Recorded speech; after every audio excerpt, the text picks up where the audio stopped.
Chosen one, prepare for the meeting, because what is coming toward your life is not random, and it is not arriving the way your mind expected. You have felt the signs before you had the explanation, the strange heaviness, the sudden peace, the dreams that stayed with you long after you woke up, the names, songs, conversations, and small confirmations that seem to appear at exactly the right moment.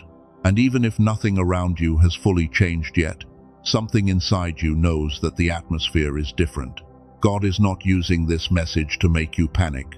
He is using it to make you ready. Because this meeting may come through a person, a conversation, an opportunity, a return, an invitation, or a door that opens so quietly you almost miss it. But when it happens, something in your spirit will recognize the weight of it. Not because you chased it, not because you forced it, not because you manipulated the timing, but because heaven prepared you before life revealed it. And I want you to hear this carefully. The meeting is not just about who is coming, it is about who you have become. The old version of you would have rushed. The old version of you would have begged for clarity. The old version of you would have overexplained your heart to people who were never ready to understand it. The old version of you would have ignored warning signs because the need to be chosen was louder than the wisdom to wait. But this version of you is different, quieter, stronger, clearer, more aware of what peace feels like, more sensitive to what drains you, more willing to let God reveal what is real without forcing your way into a room that was not prepared for you. So before you try to guess who this is about, before your mind starts searching through names, faces, memories, old messages, and unfinished conversations, take a breath in your spirit. This is not first a message about them. This is a message about preparation. There is a meeting being arranged, but God is more concerned with the condition of your heart than the details of the event.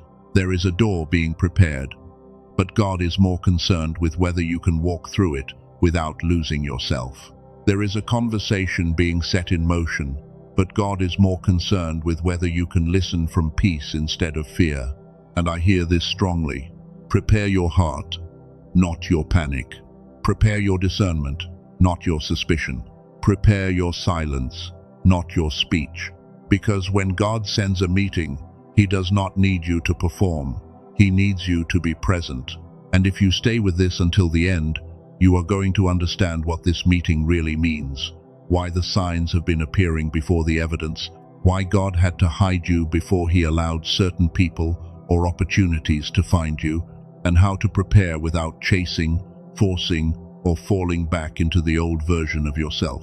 You will also learn how to tell the difference between a divine appointment and a distraction that only looks important. That matters, chosen one, because not everything that comes suddenly is sent by God, and not everything that feels emotional is spiritual, and not every open door is your assignment. But when the right one comes, your spirit will know. Now listen, before the meeting happens in the physical, it often announces itself in the spiritual. That is why you may have felt unusually restless lately. Not reckless, not chaotic, just aware, as if something in you keeps looking toward a door you cannot yet see. You may have been tired in a way that sleep does not fully explain. Not just tired in your body, but tired in your spirit. Tired of old conversations, tired of shallow connections, tired of explaining what should have been obvious, tired of pretending you still fit in places your soul has already outgrown. That fatigue is not always weakness. Sometimes it is transition. Sometimes it is the weight of leaving one season while your feet have not fully entered the next one. You may have had dreams that felt different. Dreams about rooms, dreams about doors, dreams about traveling, dreams about someone from your past, dreams about a place you have never been, but somehow it felt familiar. Dreams where you were looking for something, waiting for someone, or being led somewhere by a presence you could not fully explain. And when you woke up, you did not just remember the dream, you carried it. That is one of the signs that your inner world is receiving a message before your outer world has caught up. You may also be noticing repeated confirmations. A name appears more than once. A phrase keeps coming back. A song says exactly what your heart has been trying to understand. A conversation you overhear speaks directly to something you prayed about in private. A number, a word, a memory, a feeling, a sudden knowing keeps circling back to you. And you keep asking yourself, is this a coincidence? Or is God trying to get my attention? Be careful here. Do not become obsessed with signs, but do not ignore patterns either.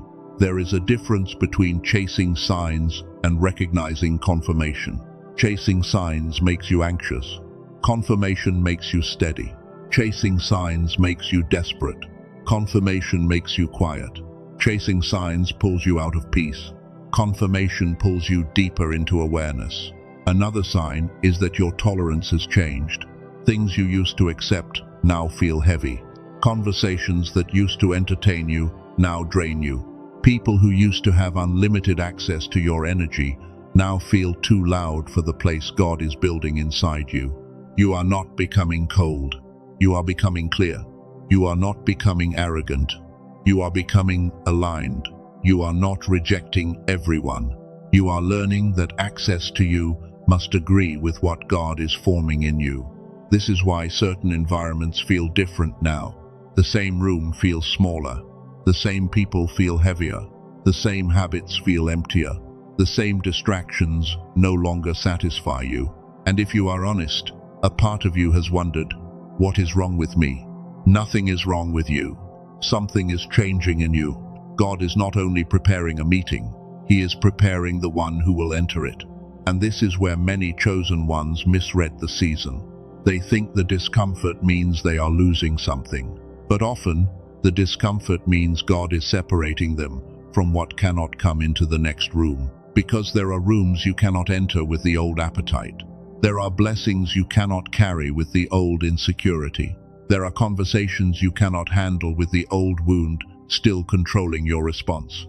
There are connections you cannot steward if you are still addicted to being understood by people who benefit from misunderstanding you. So God begins quietly. He does not always start by opening the new door. Sometimes He starts by making the old room uncomfortable. Sometimes He starts by removing your taste for what used to distract you. Sometimes He starts by letting certain people misunderstand you, so you stop building your identity around being explained. Sometimes He starts by allowing silence, not because He is absent, but because silence is where your spirit learns the difference between fear and instruction. And that is why the last season may have felt hidden. You were not hidden because you were forgotten. You were hidden because premature exposure would have cost you more than you understand. If certain people had found you too early, you may have handed them access they did not have the character to honor. If certain doors had opened too early, you may have mistaken pressure for purpose. If certain conversations had happened before your healing, you may have used your pain as a translator and misunderstood what God was really doing. If certain opportunities had appeared before your identity was stable, you may have shaped yourself into whatever the room wanted just to avoid losing the chance. But God loved you too much to let access arrive before formation. He hid you while He healed you. He delayed what you wanted while He developed what you needed. He separated you from noise while He strengthened your discernment. He allowed certain doors to stay closed while He taught you how to stop begging at doors that were never assigned to your name. That is not rejection. That is mercy. Think about Joseph. He had a dream before he had the character to carry the palace. He saw the future, but he still had to walk through betrayal, hiddenness, accusation, waiting, and silence. The dream was real, but the dream was not enough. He had to become the kind of person who could stand in the room without being destroyed by the weight of the room. Think about Esther. She did not walk into the king's presence casually. There was preparation before the meeting. There was timing. There was wisdom. There was restraint. There was a moment where visibility became necessary, but before visibility came preparation. Think about Moses. Before he stood before Pharaoh, he spent years in the wilderness.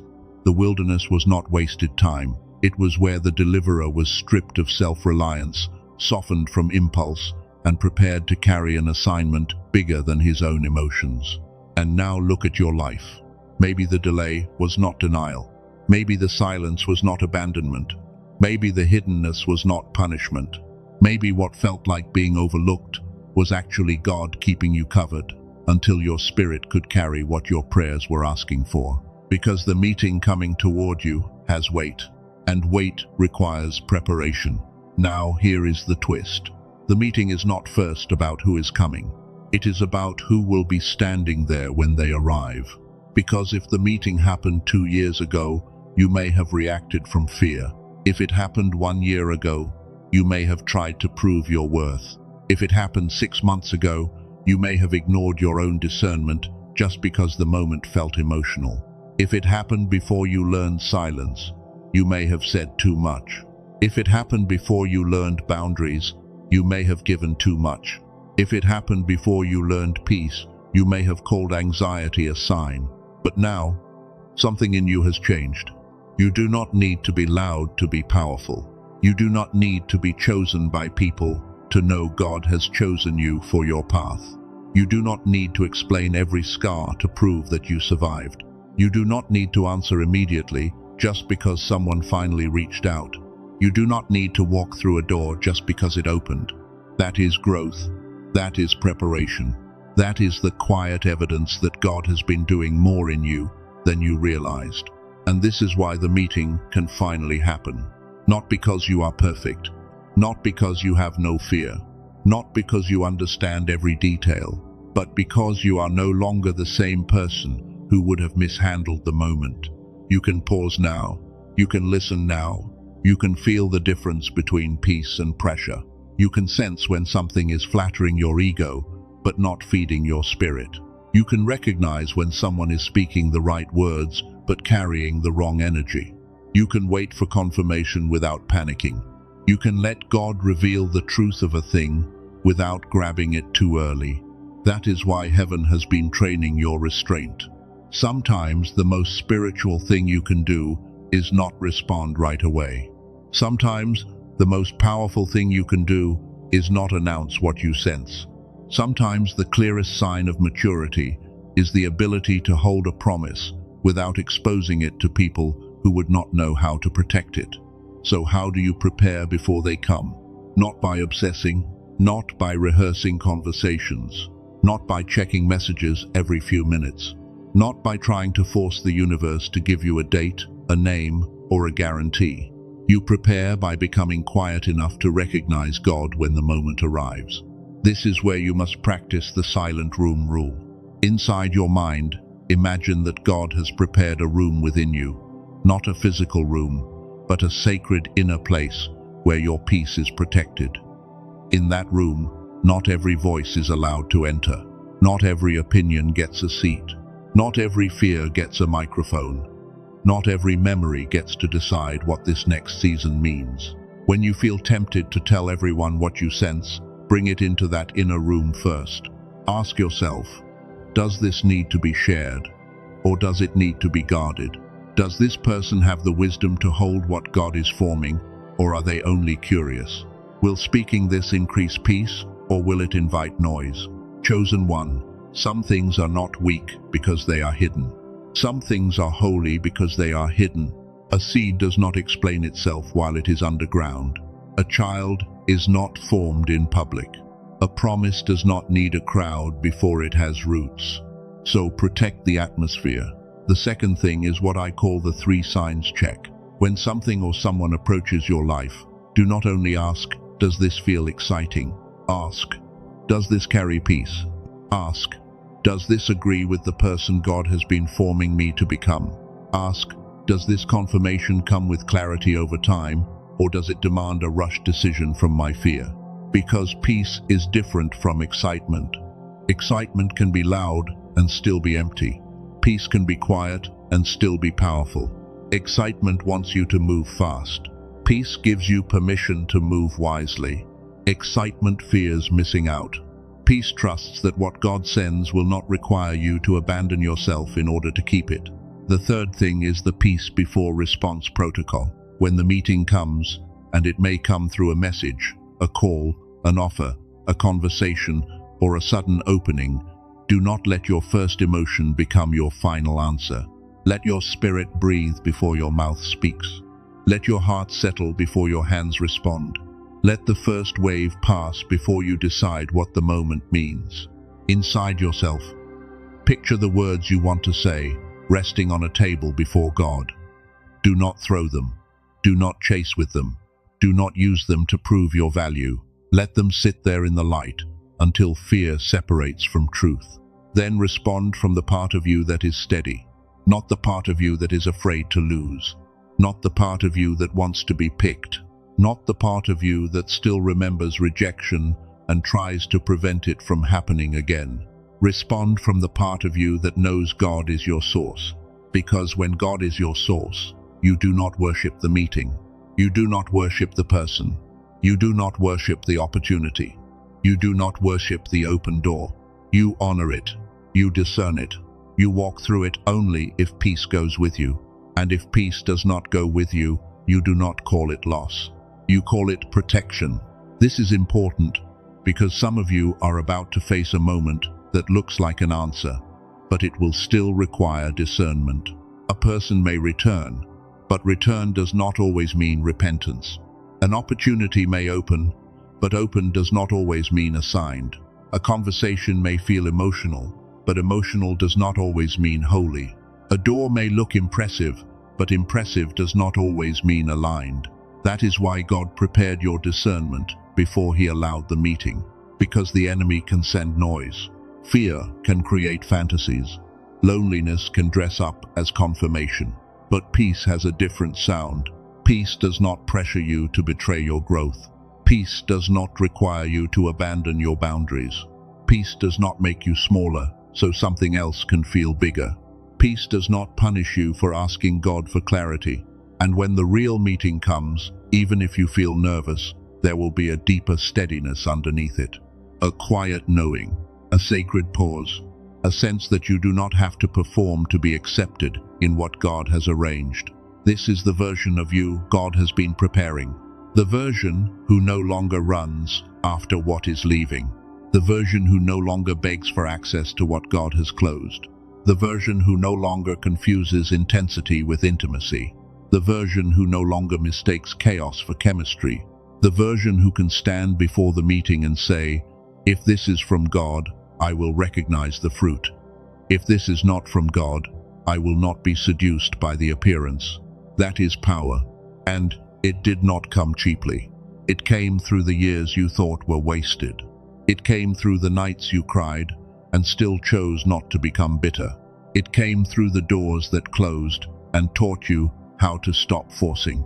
It came through the people who misunderstood you and taught you how to stop living for explanation. It came through the waiting that made you deeper. It came through the silence that made you sensitive.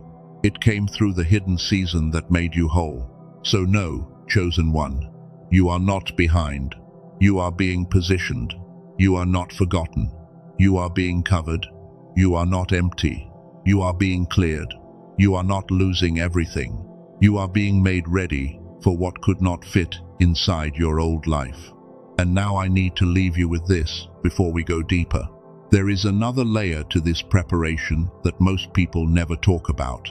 Because sometimes your spirit is ready, but your mind feels foggy. Sometimes your heart senses God moving, but your thoughts feel scattered.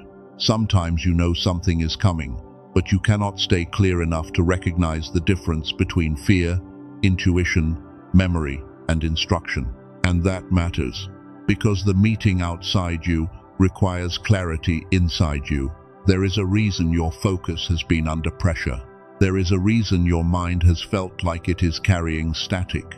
There is a reason you may have felt spiritually sensitive but mentally exhausted at the same time. It is not always because you lack faith. Sometimes it is because your inner system has been living in survival for so long that peace feels unfamiliar, even when God is trying to lead you into it. And soon, we are going to talk about that. We are going to talk about the hidden connection between spiritual readiness, mental clarity, and the way God prepares a chosen one to recognize a divine appointment without confusion. Because before the meeting happens outside you, something must unlock inside you. And when that inner door opens, you will understand why God had to hide you, why the signs started appearing, why certain people could not come sooner, and why this time, when the meeting comes, you will not meet it as the wounded version of yourself. You will meet it as the prepared one. And this is where the prepared one begins to understand what the old version of you could not see. The meeting outside you is not the beginning. It is the confirmation. The real meeting begins inside you first. It begins when your spirit stops negotiating with fear. It begins when your peace becomes stronger than your need to know every detail. It begins when you can sense something coming and still refuse to chase it. It begins when you can feel the weight of a divine appointment and still keep your heart steady enough to hear God clearly. Because if your inner world is full of panic, you may misread the moment. If your mind is full of old pain, you may confuse a familiar wound with a divine sign. If your heart is still begging to be chosen, you may accept access from someone who was never assigned to your future. That is why God prepares perception before He reveals opportunity. He prepares your hearing before He allows the conversation. He prepares your discernment before He allows the door. He prepares your spirit before He allows the meeting. And this is why some of you have been feeling such a strange inner pressure lately. It is not just anticipation. It is alignment. Something in you is being adjusted so that when the moment comes, you do not respond from the old place. You do not respond from rejection. You do not respond from loneliness. You do not respond from the part of you that still thinks every delay means God forgot you. You respond from the part of you that knows heaven has been working even when nothing looked like it was moving. And now we have to talk about why they are coming without warning. Because that part matters. God does not always give you full details before a divine meeting, because your old self would try to control the entire outcome. If He showed you every detail too early, you might rehearse so much that you stop being present. If He gave you the name too early, you might obsess over the person instead of preparing your heart.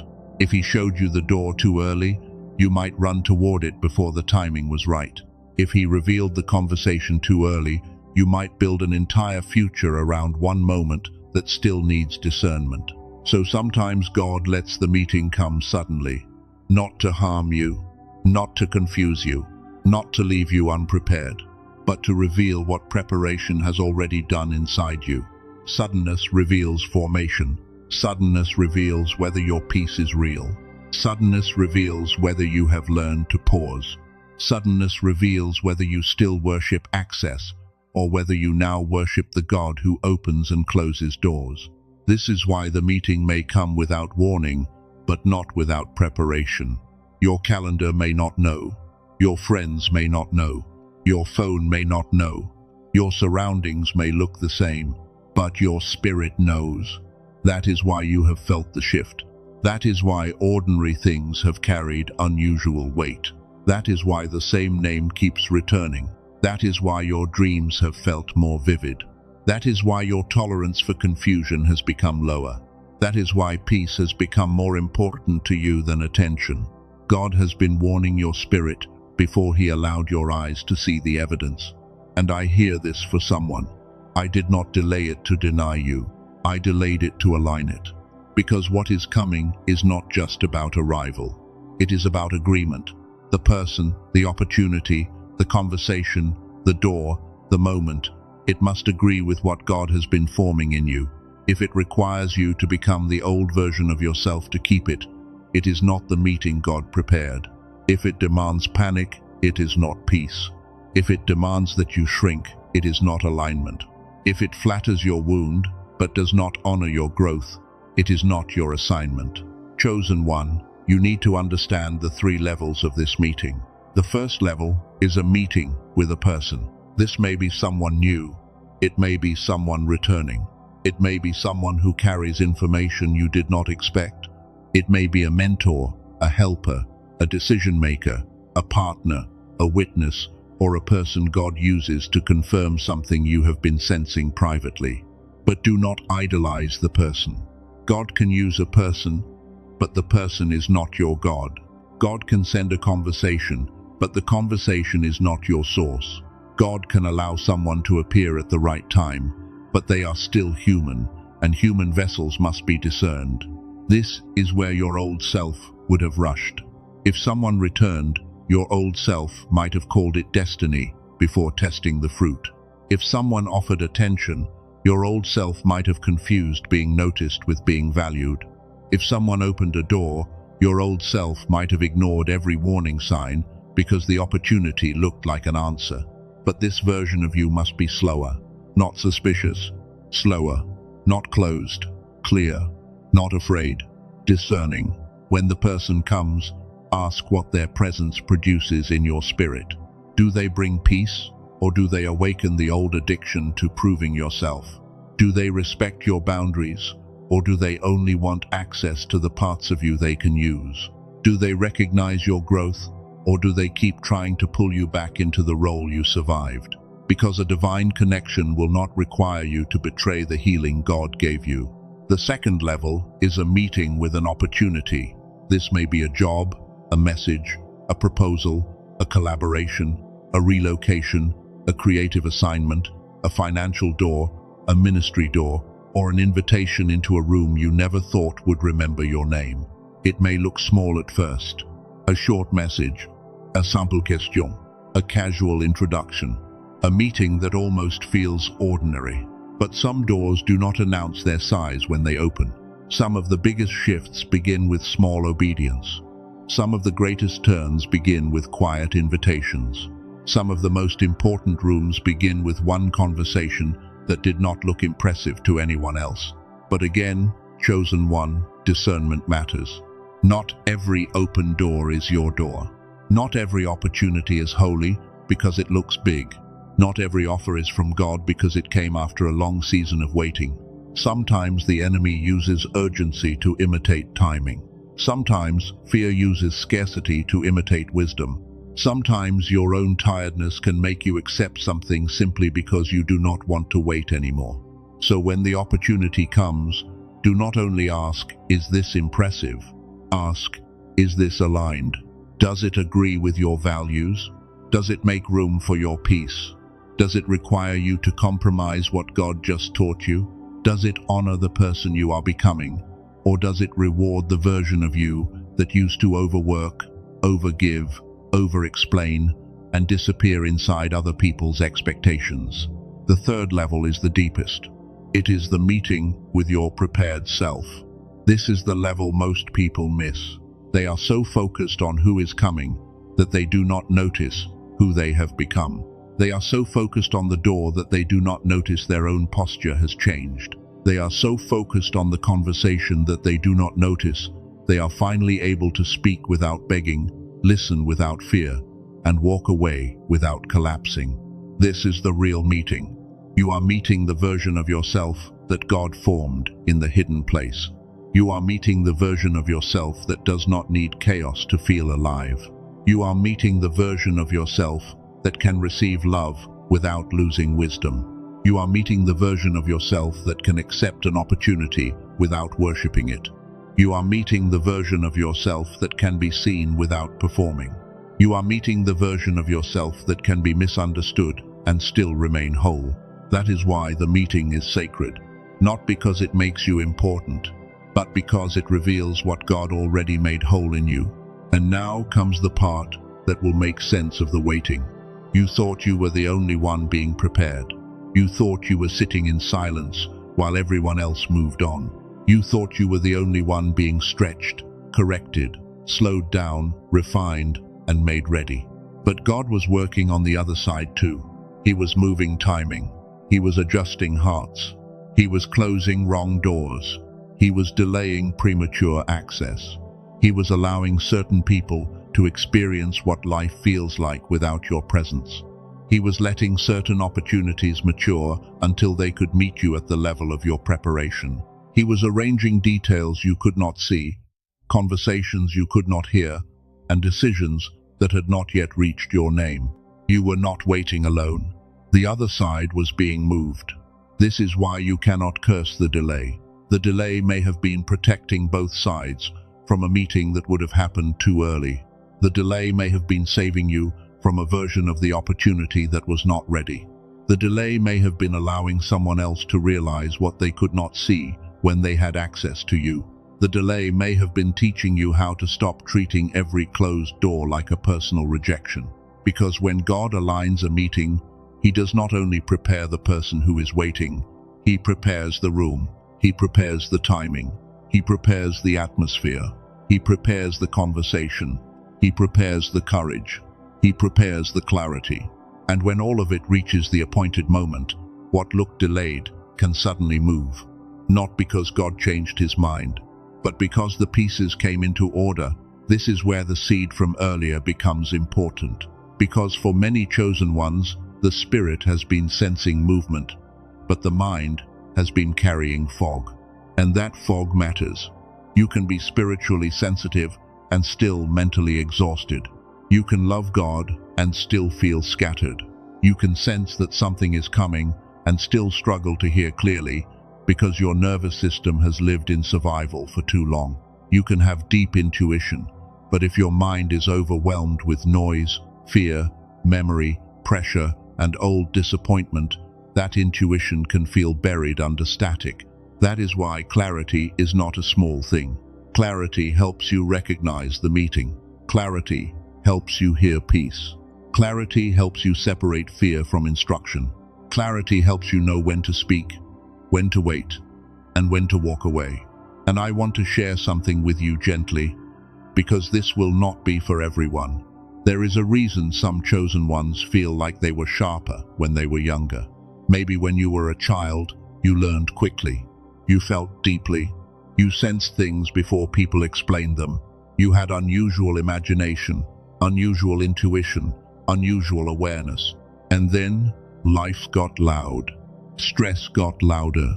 Disappointment got louder. Responsibilities got louder. Survival got louder. And little by little, the mind that once felt open started feeling heavy. The gift did not disappear, but it may have been buried under noise. This is where science and spiritual preparation meet in a very interesting way. There is a type of brainwave called gamma. Gamma has been connected with focus, insight, heightened perception, learning, and those moments where everything suddenly clicks. Some people call it a genius state. Some call it a flow state. And spiritually, you could think of it as a state where the mind becomes quiet enough to recognize what the spirit has been trying to say. This does not replace prayer. It does not replace discernment. It does not replace God. But it can help you understand why some people feel spiritually called while mentally blocked. Because if your mind is stuck in survival, even peace can feel unfamiliar. If your thoughts are full of static, even a divine signal can feel hard to recognize. If your inner system is exhausted, even a blessing can feel overwhelming. That is why I want to mention a simple tool called the Genius Song. It is a 7-minute audio track designed around brain entrainment and gamma wave activation. You listen with headphones, quietly, for 7 minutes a day. No complicated routine, no long meditation, no pressure to perform. Just a short audio ritual designed to help the mind enter a clearer, more receptive state. Again, hear me clearly. This is not magic.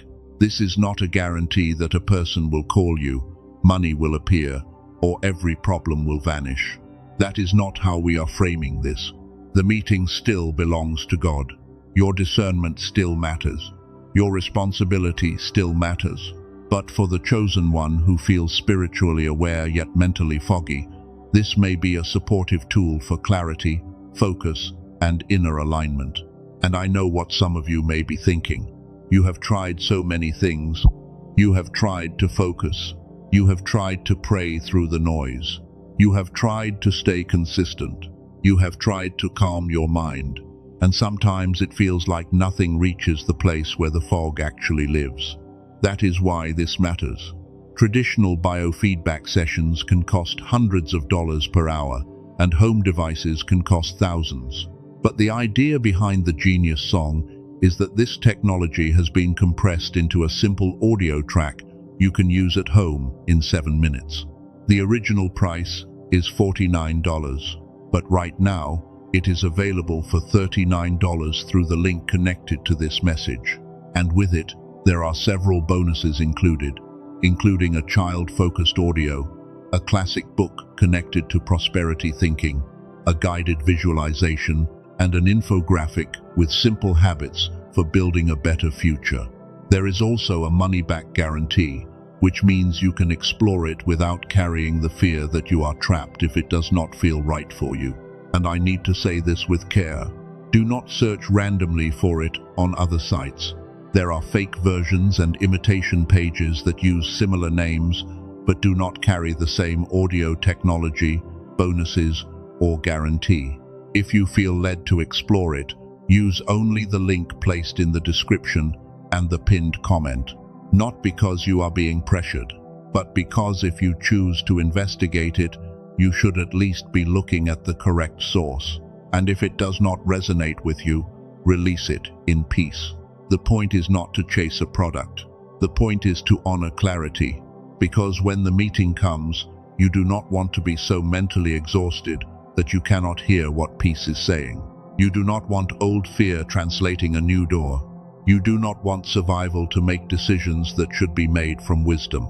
You want to be clear, clear enough to recognize, clear enough to pause, clear enough to discern, clear enough to let God lead without your fear grabbing the steering wheel. Now come back to the meeting. When it arrives, do not rush to define it. Some of you will want to name it immediately. You will want to know if this person is the one. You will want to know if this door is the final answer. You will want to know if this conversation means restoration, promotion, closure, confirmation, or redirection. But you do not need to name everything on the first day. Sometimes the first meeting is only the doorway to understanding. Sometimes the first conversation is only the beginning of clarity. Sometimes the first opportunity is only a test of whether you can move with wisdom instead of hunger. So when it comes, listen more than you speak. Watch fruit more than words. Notice peace more than excitement. Pay attention to consistency more than intensity. Do not abandon your boundaries because the moment feels spiritual. Do not hand someone the keys to your inner room just because they arrived at a meaningful time. Do not assume that because God allowed a meeting, He is asking you to surrender your discernment. God never asks you to become blind in order to walk by faith. Faith is not blindness. Faith is trust with spiritual sight. Faith is the ability to move when God says move and wait when God says wait, even if your emotions want to run ahead. So here is the inner action I want you to take. You do not need to move your body. You do not need to write anything down. You do not need to stop what you are doing if you are listening while resting, walking, or driving. Just picture, inside your mind, a long hallway. At the end of that hallway is a door. That door represents the meeting. Do not rush toward it. Do not force it open. Do not bang on it with fear. Just stand in the hallway of your spirit and let God place peace in your hands like a key. Not desperation, peace. Not control, peace. Not panic, peace. Now imagine every old reaction falling away before you reach that door. The need to prove yourself falls away. The fear of being rejected falls away. The habit of over-explaining falls away. The pressure to respond immediately falls away. The addiction to being chosen by people falls away.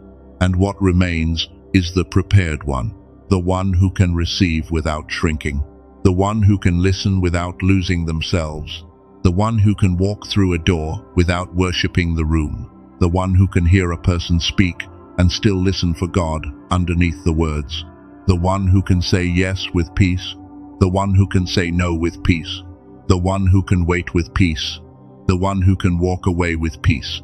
That is the posture. That is the preparation. That is the version of you the meeting is coming to meet. And now, let this be sealed over you. God, prepare the heart of the chosen one for every meeting you have appointed. Remove panic from the place where peace belongs. Remove confusion from the place where clarity belongs. Remove desperation from the place where discernment belongs. Let them not chase what you have not sent. Let them not reject what you have truly prepared. Let them not be seduced by appearance, pressured by urgency, or controlled by the fear of missing out. Give them the wisdom to test fruit. Give them the patience to wait for confirmation. Give them the courage to receive what is aligned. Give them the strength to walk away from what is not. And when the meeting comes, let them feel the quiet witness of your peace, not the loud panic of old wounds, not the unstable excitement of fear, not the pressure of people, not the confusion of the past. Let peace go before them. Let wisdom stand beside them. Let discernment speak within them. Let their spirit recognize what their mind cannot yet explain.